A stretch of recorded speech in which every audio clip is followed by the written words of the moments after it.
É uma atividade que, né, como vocês perceberam, a prof mudou vocês aí de lugar, né, para a gente poder fazer essa atividade, porque não é bem um debate, tá? Mas aqui eu vou entregar para vocês alguns relatos, na verdade tem 5 relatos diferentes, tá? E alguns vai se repetir para vocês. Esses relatos, eles representam questões sobre estratificação social, que é o próximo conteúdo que a gente vai trabalhar, tá? O que é estratificação social? Estratificação social são as divisões sociais que existem na sociedade.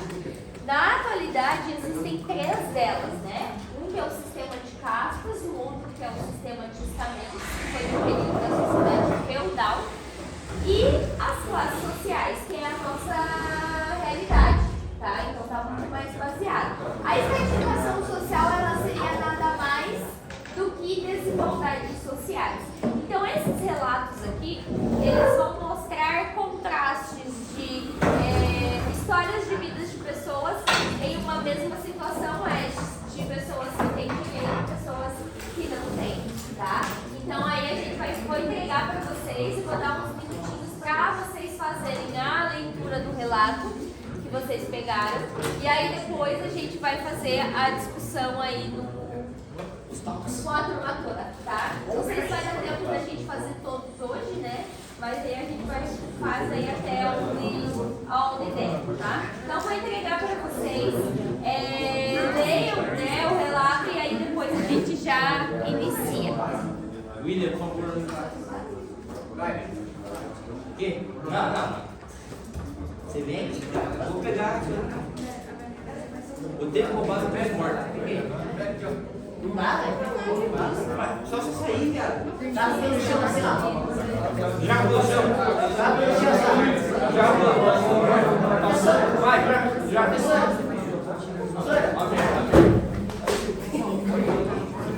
Posso no banheiro?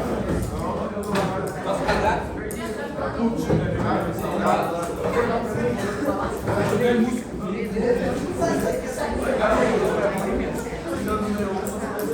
Ó, pega lá. Pega lá.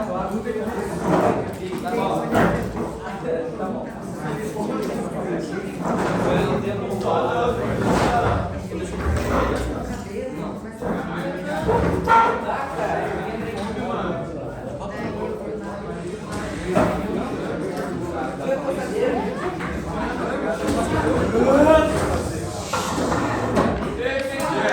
Recuperação de vocês vai estar lançado hoje até segunda-feira o prazo. Os números que eu coloco não precisa. Número 2, número 10, número 13, número 18, número 21, número 23, número 26, número 32 e número 33, beleza? Pessoal, então façam a leitura lá. Vou dar uns minutinhos pra gente iniciar. Também, seu bosta.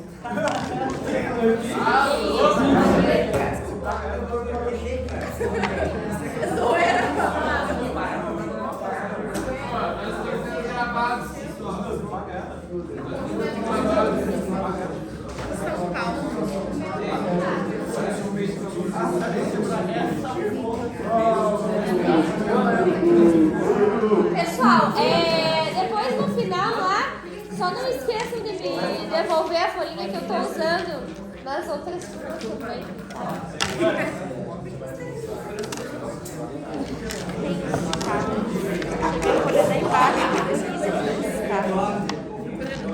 É que eu tinha um que tava com todos os inteiros, assim, tá recortado, talvez. Agora fica muito.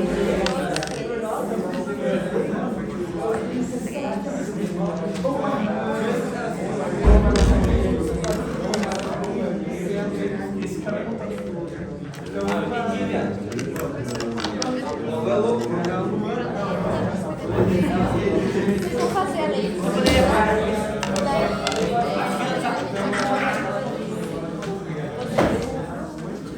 Dois são lá. E aí,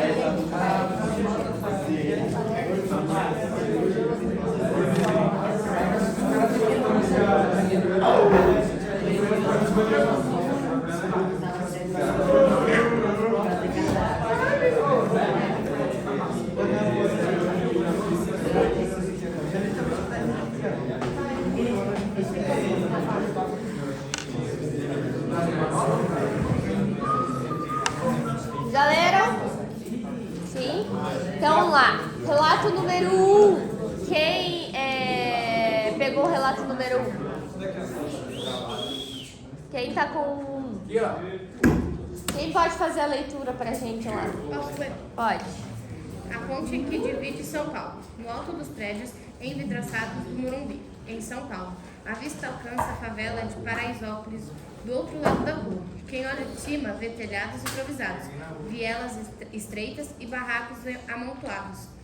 A poucos metros de distância, mas em mundos diferentes.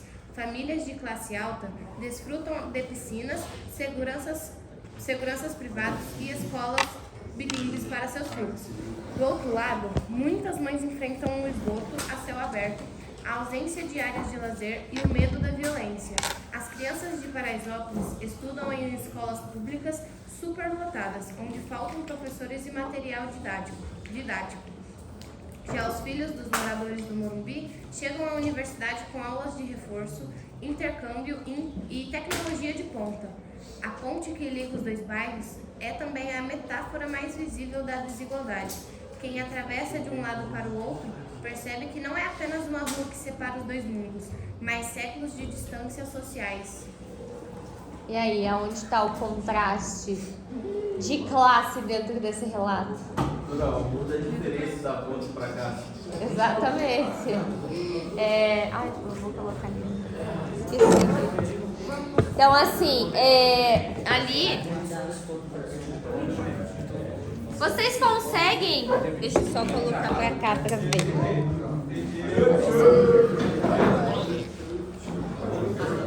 Então, assim, vocês conseguem se perceber dentro desse relato? Alguém tem alguma realidade que é parecida com isso aqui?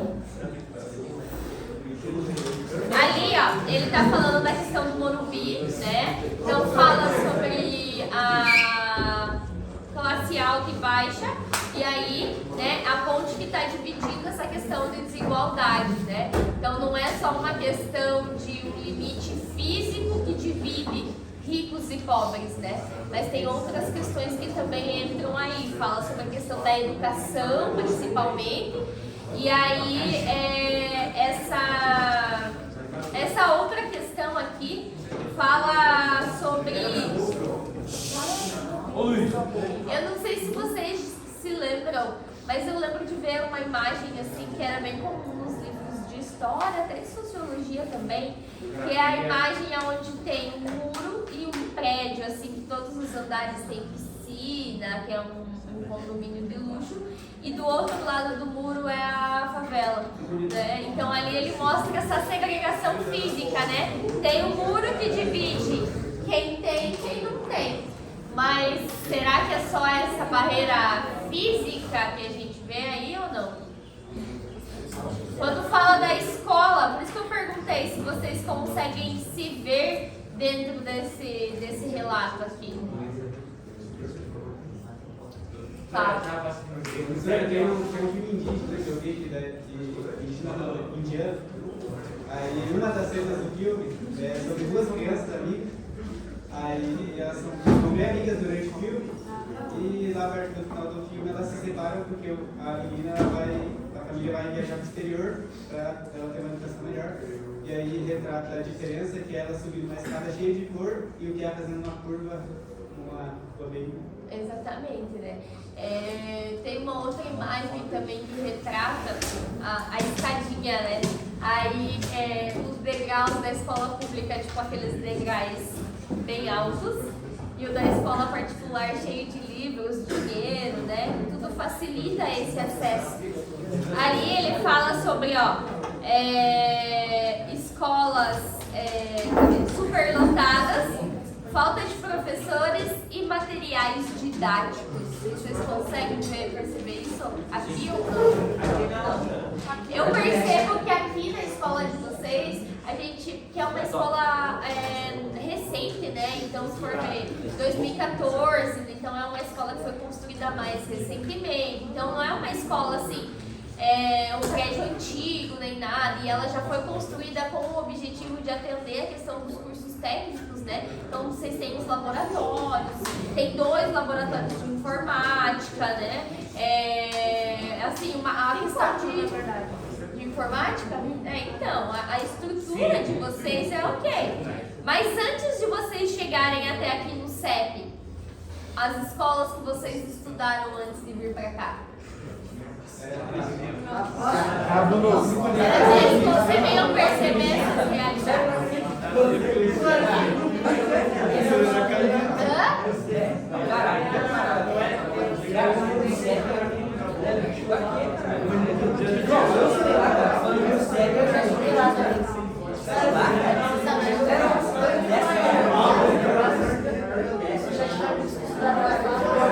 Quais escolas vocês estudaram?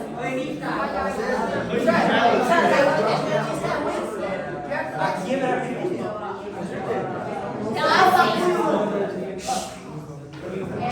eu já trabalhei em algumas escolas. Aqui na fazenda, como faz pouco tempo que eu moro aqui, eu só trabalhei em 2 escolas, né? Então, ano passado eu estava trabalhando lá no Abílio, à noite, e que aí a gente já consegue ver um pouquinho de contraste também, embora seja uma escola que também tem alguma coisa, né? Lá a gente só tinha um laboratório, mas tem isso, meninas. A gente só tinha um laboratório de informática, então para dar conta de plataformas e todas essas outras questões era bem complicado, porque tinha que ter todo um cronograma do laboratório para pelo menos cada turma conseguir ir uma vez, pelo menos por mês, no laboratório, né? Mas quando eu estava trabalhando em Ponta Grossa, né, que é a maior parte do tempo que eu trabalhei, eu já trabalhei em escolas que tinham salas de aula de madeira, né? Assim, aquela sala de aula que era provisória, e do provisório ela foi ficando, né? Salas de aulas assim totalmente improvisadas. Tinha uma sala numa escola que eu trabalhei que tinha um pilar bem no meio aqui da sala. Aí você tinha que ficar andando assim, ó, pra falar pro pessoal daqui e daí pra andar pra cá pro pessoal de cá. Então o pessoal que sentava nesses assim, né, acabava ali que ficava meio prejudicado para enxergar. Tinha uma outra sala também que ela tinha uma divisão dessas de compensado, mas não era até o teto.